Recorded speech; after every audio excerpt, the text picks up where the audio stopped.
"You can't move in here. I've already called the cops." That's how it started 5 minutes after I arrived at the lake cabin I'd just bought. Her voice cut through the morning like a siren, and before I even unloaded my first box, I was being accused of stealing my own home. I didn't know it yet, but that moment was the start of a war over a rusted HOA sign. A woman drive.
I'd spent 6 months sorting out the legal nightmare of buying this cabin inheritance disputes title checks court filings.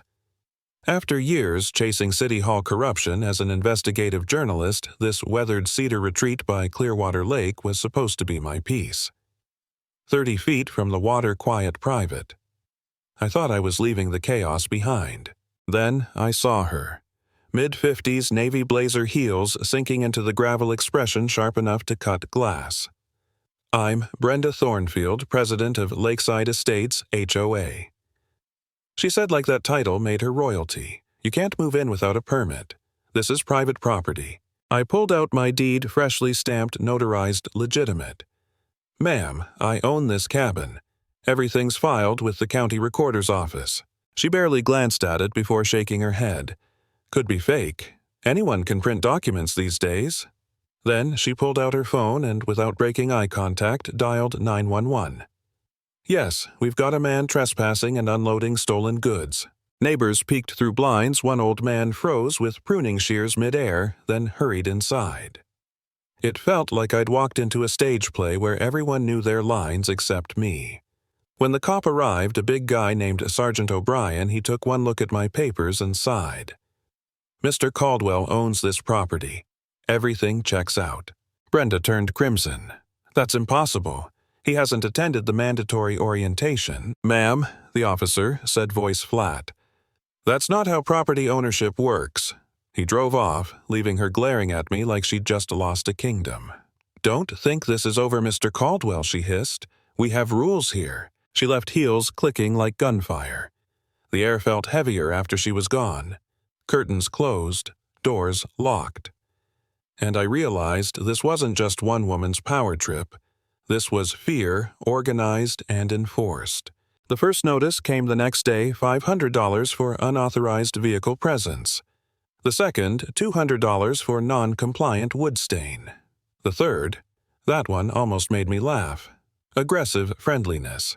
Apparently waving at neighbors made people feel unsafe. I sat on my deck staring at that ridiculous paper, my coffee gone cold.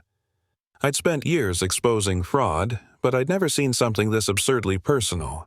Still, beneath the anger, I felt a strange spark. The investigative instinct I'd promised myself I'd left behind. So I dug in. I pulled the community's CCNRs, the official HOA rules, from the state database. Half of what Brenda cited didn't exist. Section numbers were made up. Clauses were invented. She wasn't enforcing law, she was manufacturing it. I highlighted every fake rule until the pages looked like a yellow crime scene. Brenda wasn't some bureaucrat, she was a dictator in a pantsuit. I started documenting everything. Photos, timestamps, scanned fines. My Brenda files grew by the hour. When I walked through the neighborhood that evening, I noticed the silence. People mowed lawns with headphones and avoided eye contact, moved like ghosts. That's when an old man, Garrett Fleming, spoke softly from his garden. "Used to be folks stopped by to see my roses. Now I cut them at dawn so no one reports me for unauthorized plant height. Another neighbor, Melanie Cross, invited me for coffee and whispered like we were plotting an escape. We used to have block parties potlucks. Now everyone hides. She calls it maintaining standards. By the time I left her house, I knew this wasn't an HOA issue, it was psychological warfare. That night, I pulled up public records. What I found made my stomach drop. The Lakeside Estates HOA hadn't filed an annual budget or held an election in 3 years. No minutes, no accounting reports. According to the state, Brenda wasn't even a legally recognized president. She was running an unregistered self-appointed regime and cashing checks from terrified residents. The next morning, I called Tracy Wells, a property law attorney who'd helped me expose a city official 2 years earlier. I told her everything. She didn't even hesitate. "Trevor, what you're describing isn't mismanagement. It's fraud, harassment, and civil rights violations." I remember pacing my small kitchen, anger boiling with disbelief. "She's weaponizing community fear," I said. "Then we'll weaponize the law," Tracy replied. For days, I filed complaints, State Real Estate Department Attorney General's Consumer Division, even the FBI's Civil Rights Branch. Each agency took notes, each one connected dots. And as the paperwork piled up, something strange happened. Brenda went quiet. No more fines, no more threats, just silence. The kind that feels like air before a thunderstorm. Then the real storm hit. A silver sedan rolled into the neighborhood one crisp morning. Out stepped Linda Martinez, state investigator. Tailored navy suit, calm voice, clipboard in hand. The kind of presence that doesn't need to shout to be heard. She photographed the crooked HOA sign, then knocked on Brenda's door. I followed at a distance, trying not to smile. "Ms. Thornfield." Linda said, holding up her credentials, "We're conducting a review of your HOA's legal compliance. I'll need to see your financial records." Brenda straightened that fake authority flickering back. "Those are confidential." "They're not," Linda replied. "They're community property.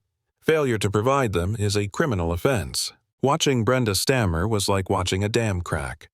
Excuses poured out. "The accountant has them. They're under audit. We're reorganizing." Linda didn't blink. "Then I'll be noting each of those as separate violations." Neighbors began emerging. Garrett with his box of old notices. Melanie with printed emails showing threats. One by one, people handed over evidence. The very community Brenda had silenced was now surrounding her with receipts. By afternoon, it was official. The HOA bank account showed $18,000 missing, spent on Brenda's personal legal fees. Security systems, even salon charges. Every fine had funded her lifestyle. The investigation spread fast. The Attorney General's office called. The real estate department opened a fraud case. Even the FBI requested statements. Brenda tried to fight back, walking around with her clipboard barking orders no one followed anymore. At the emergency community meeting that week, she walked in like she still owned the room, same blazer, same smirk, but her power was gone. Linda stood at the front with a projector every slide, another nail in Brenda's coffin, fake bylaws, stolen funds, unfiled taxes. Garrett was the first to speak. His voice shook, but his words hit hard. "You made me ashamed of my own garden." Melanie followed. "You stole our sense of community. You made neighbors afraid to wave hello." The room fell silent. And then, for reasons I still can't explain, Brenda stood up. "You people have no idea how hard it is to keep a neighborhood respectable," she shouted. "Without me, this place would fall apart." She said it with conviction, like she truly believed terror was leadership. Linda's voice was steady. "Ms. Thornfield, based on this evidence and your own statement, I'm recommending charges for embezzlement, fraud, and civil rights violations." The words hung in the air. Years of fear cracked all at once. Someone clapped, then another, and suddenly the whole room was applauding not for revenge, but for release. Brenda froze. For the first time, she realized nobody was afraid of her anymore. As state officials escorted her outside, I stepped into the cool evening air. The lake shimmered under moonlight, calm, honest, finally matching what I felt inside. No victory speech, no champagne, just quiet justice. She thought she owned the lake, the cabins, the people. But in the end, all she owned was a pile of forged documents and a reputation that would follow her into every courtroom. The community would rebuild. They'd hold elections, rewrite real bylaws, maybe even have barbecues again.